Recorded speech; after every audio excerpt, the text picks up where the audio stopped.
if you're looking to strike your irons perfect, I've got 3 stages that I want you to go through.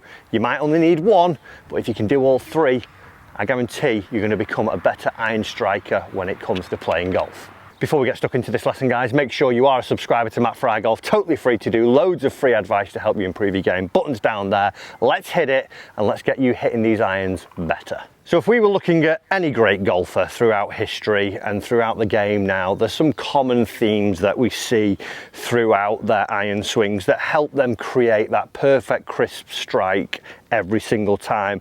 And just to clarify, for when we're talking about that perfect crisp clean strike, what we are looking for is something where as we meet the golf ball, the club will be leaning a little bit towards the target, so we'll get some shaft lean, the golf ball being here. We will then get the ball and then the turf afterwards. What we're not looking for is sort of a scooping motion where we just whip it off the top and we get the shaft leaning away from the target and having that inconsistent contact, whether it's before the golf ball or even sort of on the top or halfway up the equator of the golf ball. We're looking for ball, then turf. And if you can do these 3 things for me, stage 1, stage 2 and stage 3, you're going to start to become a really good ball striker, because it's not actually that overly complicated. I think a lot of the time we go through our golfing swing sequence and we get out on the golf course and we sort of, I need to do this, I need to do that, I need to make sure I do this, and oh, I've got to hit it, I want to hit down on it, and we just overcomplicate it and we over confuse things. But real simple, what you're going to need to do when you're out down at the driving range, I want you to create this little setup that you can see here for myself, because these sticks are going to be quite relevant. But then all I want you to do is take a tee peg and just pop it into your grip like so. So long tee peg, just pop in through a couple of inches like so. And stage 1, if we are going to be a good striker of the golf ball, we need to create the appropriate angles to be able to deliver that impact position that I've just talked about, where we get the ball then turf, and what we're looking for is that shaft leaning towards the target ever so slightly. Now, what I want you to try and do, and this cane here is the one that becomes most important, I want us to take our setup, whether it's a 6, a 7 or 8 iron. It works with all your irons this, but I would recommend doing it with maybe a mid iron and off a tee. But what I want us to try and do is just make some golf swings, and I want you to check when you swing the club back, when your lead arm for a right-handed golfer, so your left arm, when that gets level with your chest and we see it in a nice straight position, I want you to have a little look where this tee is pointing. So I've put the club to the position where I was, and for me, we can just see now it's actually running down somewhere near this cane. What I see from a lot of my lessons and a lot of students, we get a little bit sloppy, we lift the club into position, we can see now it's not pointing down there, it's pointing up towards my target. Sometimes I get a little bit exaggerated, I drag it in and get stuck and it points well inside here of this cane, or I can get too exaggerated in the other manner and I really go outside and get a bit detached and now it's pointing somewhere over here.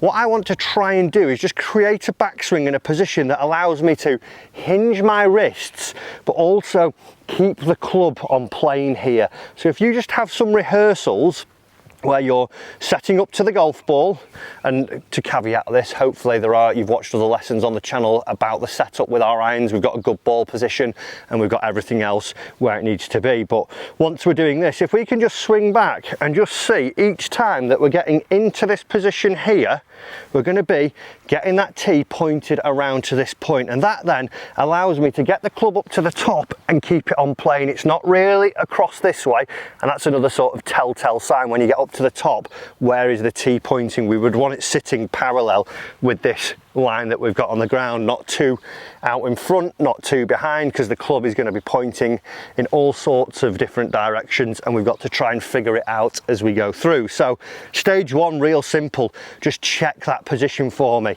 Back, where is it? Make some rehearsals. There we go, just get it nice and square.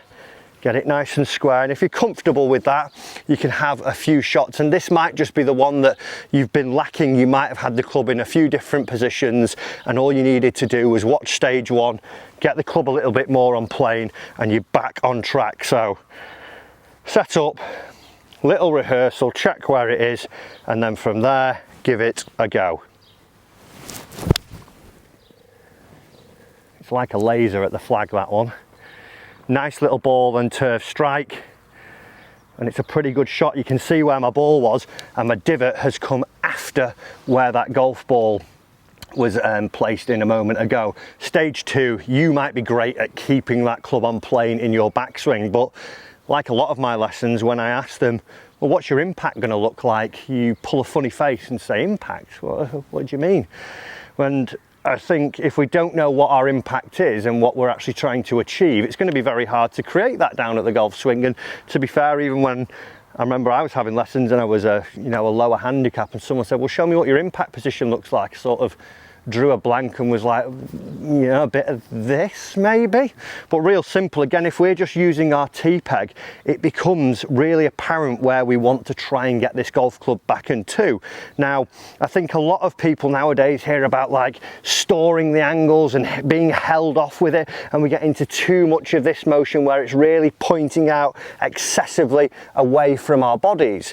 Not the case. What we want to try and do, our target is to hit the golf ball, but we're also hitting the golf ball to our intended target, which is the flag. So I'm not trying to just hit down into that ground. I want to try and collect this golf ball up and let it carry on throughout the swing. This golf swing doesn't finish here, it's going to carry on through. So we need to get into a position down at impact where I can get into a good follow through. And simply all we're looking for now is this cane in the middle of my feet here. I've got my ball position just in front because I've got a 6-iron out here. And what I'm looking for, what I see a lot of the time, is that now that tee is going to be placed just in front of where that cane is in my position, in my feet here.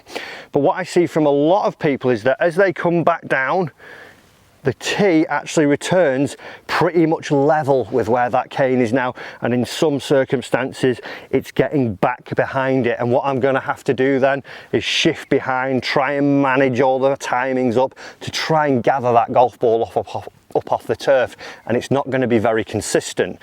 What I want to try and see is that if I had that little stage 1, and then as I'm coming down, I want to feel now that I shift ever so slightly in front of the cane in between my legs. And from there then, if I just came down, what I want to try and feel is that if this was a longer line extending, it's just brushing past my front hip here. It's not excessively in front here, and it's not behind. I just feel that even from a standing start position, I can just push myself into it here. So you see it now, the T-peg just getting up towards that front hip there. So have a few of those rehearsals. Up, what's a good impact position? Up, and get into that position, and then from there we would follow on through into that good follow through. But if you can just get that tee just outside that lead hip with the hips rotated, your pressure feeling like it's over your lead side here, and getting that nice little shaft lean, that is all we're looking to create. And if we can do that, again, we know what we're trying to do, we're actually going to have a good idea of actually being a bit more consistent with it. So here we go, just that little, that's where I want to be. And then from there, I'm just going to try and feel that as I make my full swing.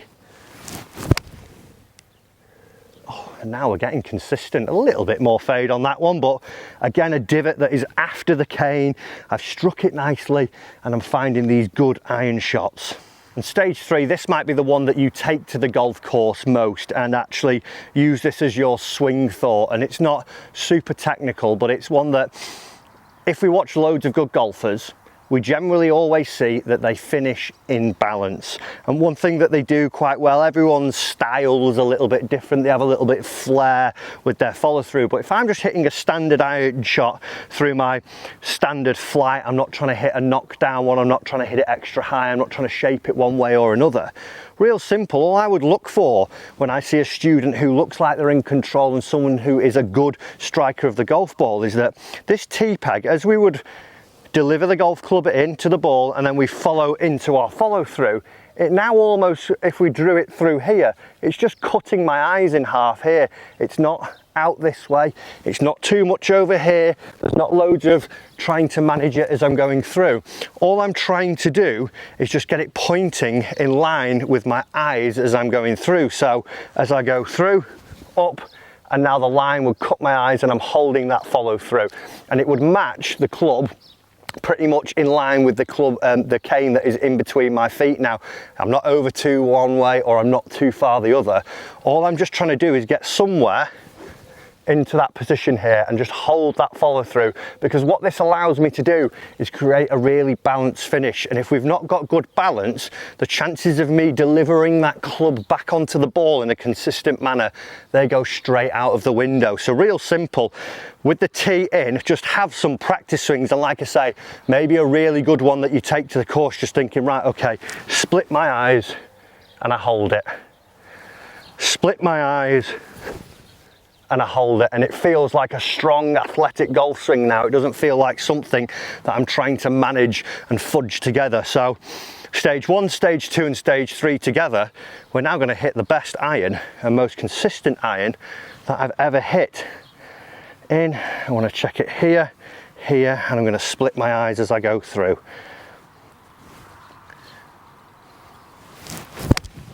Oh, it sounded beautiful.